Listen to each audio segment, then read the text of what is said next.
Hey everybody, it's Tyler and welcome to week 6 of the Reason Beginner's Guide.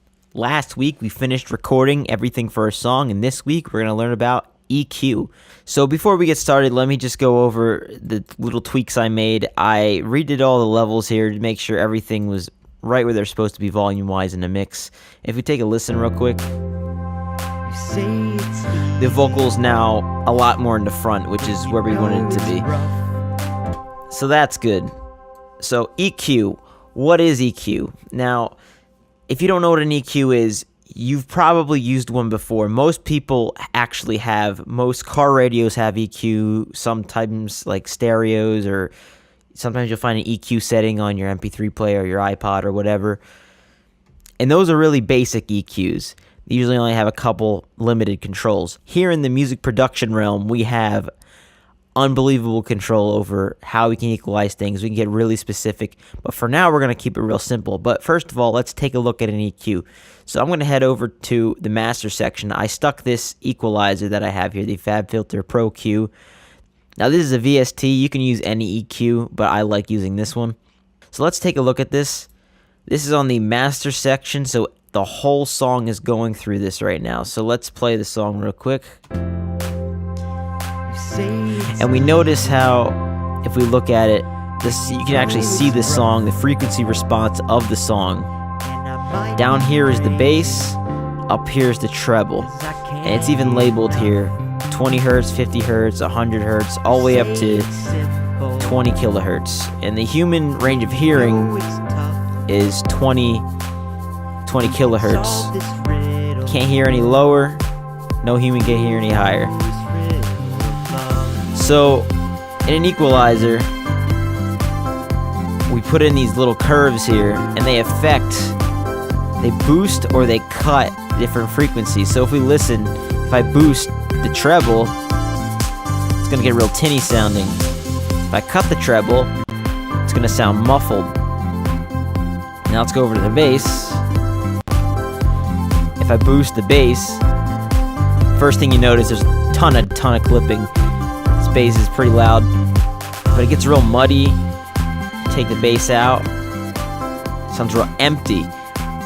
We can do this anywhere in the frequency spectrum here, and that's the beautiful thing about EQ, is that you can really shape the song the way you want it to be. So there's a couple different things you can do with EQ. So first there's the bell, which I was just showing off right here. It's kind of like a regular bell curve, like a little parabola.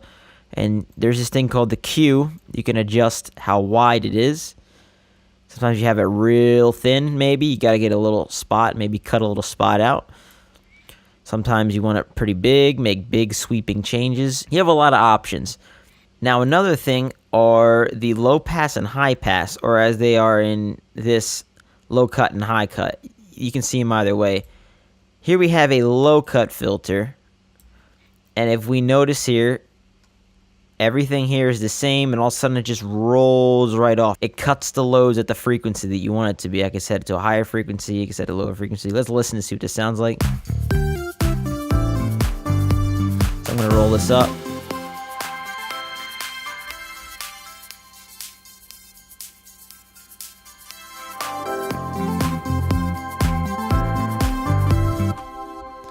Makes big sweeping changes to the sonic response. Now if we go to high cut, also known as low pass, let's take it all the way up so that's almost doing nothing. It's pretty much doing nothing right now. So let's bring the frequency down. You hear the highs are going away. Only hear the bass, a little bit of the synth.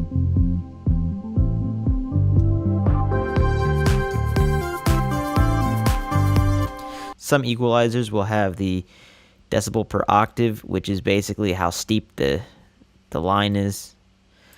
30 decibels per octave is super steep. 6 is like a nice sweeping curve. I like to keep it around 12 or 18. Usually these ones are kind of like, it's like a wall of sound. They sound real weird. But it could be useful. You never know. You have the options, and that's what's awesome about it. So what you just saw was the equalizer on the master section, and we probably aren't going to use that too much unless we're finishing up a song, doing mastering or something. You usually don't want to put an equalizer on the master fader unless you're doing those types of things. So if we're just writing our song here, we're probably not going to want that. So let's just get rid of it. And I'm going to go into how we can use an equalizer on each individual track. So the first thing I want to equalize here is probably the vocal track. So I'm going to stick an equalizer on the vocal.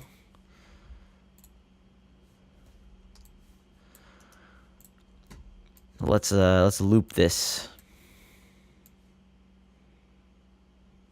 Might be crazy, And I'm going to solo the vocal. 'cause I can't get enough. Now what I'm going to be showing off today is just the low pass and high pass filters and how much of an impact they can have on the overall song. So my suggestion, if you have an equalizer like I have here that has a frequency response diagram like this thing in the background, When you know it's this tough, little animated thing, I'm going to recommend, we can solve this riddle. if you haven't done any equalizing, if you are very unsure of what you're doing, I don't know why I'm doing this, do yourself a favor and turn the analyzer off. Just completely turn it off. No visual cue at all. And the reason for this is a lot of people like to mix with their eyes. Like they look at the analyzer and be like, oh, I gotta do this because it looks like it should be this. And that's the total wrong way to mix. Now, when you get into more technical level stuff, sometimes the analyzer actually does really help. It's very helpful for me, but if you're just starting out, you can actually make a lot of really stupid mistakes by doing that. So if you're just starting out, try turning it off and just use your ear. Mix with your ears, not your eyes. So let's listen real quick. You say it's easy The vocal kind of sits when you know it's in like a rough, mid-high range. So let's put a and I low might cut be filter. crazy, 'cause I can't get enough. And what we're going to do is we're going to move this frequency up right here until we hear the vocal going away. So let's listen and move it up. When you know it's tough, Right there. we can solve this This kind of gets a little riddle. tinny, so let's bring it back. Ooh, this riddle of love. You say it's easy. Okay, I think right about here. So what I did there, and let's turn the analyzer on again just to demonstrate so we can see. When you know it's rough, Most of the vocal And I is might taking be place in this crazy, range right here. And all this 'cause I other can't stuff get enough. is either noise from my room, maybe it's my computer You fan, say it's simple. maybe it's, I don't know what it is, but When you it's know not it's useful. tough. We can actually listen to what this sounds like.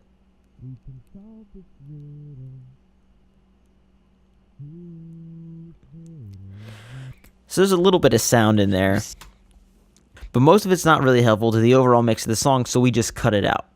Now, it's good practice to do this on every instrument. Find the areas that you don't need and cut it out, because it actually will create a whole bunch of space.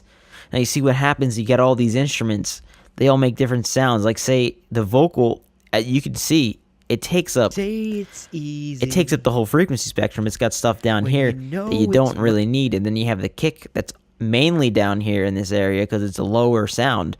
And that interferes with it, and the kick has a hard time coming through. And just cutting that will let your kick through, your bass through. It just clears it up.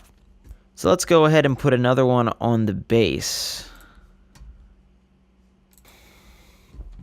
So let's listen here.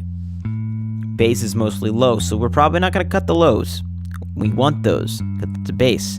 So we're going to cut the highs. So let's put in a high cut filter.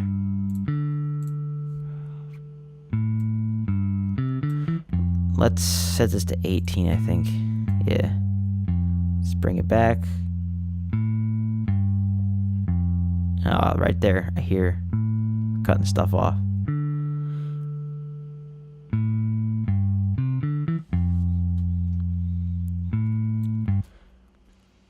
So I set one for the piano. I kind of cut the lows off a a little bit of the highs, because the piano actually is kind of like a mid-range instrument. It doesn't really get above that 10K area too much. Just a little bit. Maybe like ambience and stuff, but it doesn't really get that high. This kick is pretty weird. It's got like a real thumpy low end, but then there's kind of like a real high like tick in the high. Let's take a listen real quick. If I kind of cut it off, it gets kind of mushy. So sometimes, this is why you got to use your ear. Sometimes you'll be like, oh, I'll just cut the highs because it's a kick drum. It's low. But no, there's kind of some stuff in this 2K to 5K range that you need. It makes the kick drum sound the way it sounds. So really use your ears. Make sure you're not cutting off anything you don't want to cut off. Now this is a pretty extreme one. This was the tambourine. The tambourine was all highs, playing it back. You can hear it's just all highs. If I bring it back, you don't hear any low end at all until I get like up here. The filter's not really doing much. So that's one of those few instances where you're going to have kind of a really extreme cut for one of these. So I went ahead and I finished up and put equalizers on every track and did the high pass and low pass thing. Figured out which one goes where for each track. And it sounds pretty good. But first, let's take a listen to it without it. I have each one bypassed. Turned all of them off. And we're going to hear the difference.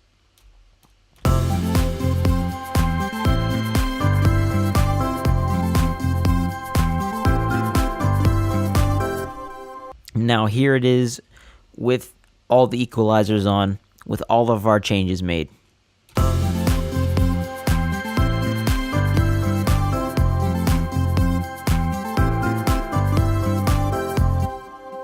It's just a bit more clearer. Everything kind of comes out the way it's supposed to. You can kind of hear the bass better. You can hear the synth better. You can just really hear everything. Everything sits much nicer. And that's the goal, and that's what we want to achieve with equalization. Next week, we're going to start getting more in-depth on equalizers, going beyond the low pass and the high pass and into making creative and balancing choices and stuff that's really going to make it sound a whole lot better. It's going to really make it glue together. I think it's going to be awesome. So if you want to see that, make sure you hit that red subscribe button. If you have any questions, leave them in the comments. I'd be happy to answer any. As always, it's been a pleasure. This is Tyler signing out.